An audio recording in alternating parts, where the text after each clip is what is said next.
أعوذ بالله من الشيطان الرجيم. بسم الله الرحمن الرحيم.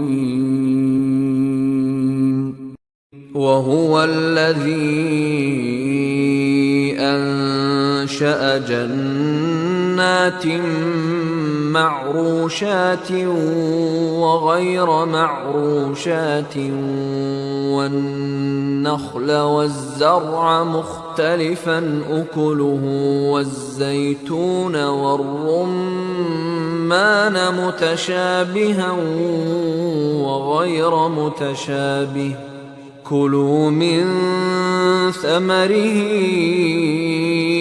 إذا أثمر وآتوا حقه يوم حصاده ولا تسرفوا إنه لا يحب المسرفين.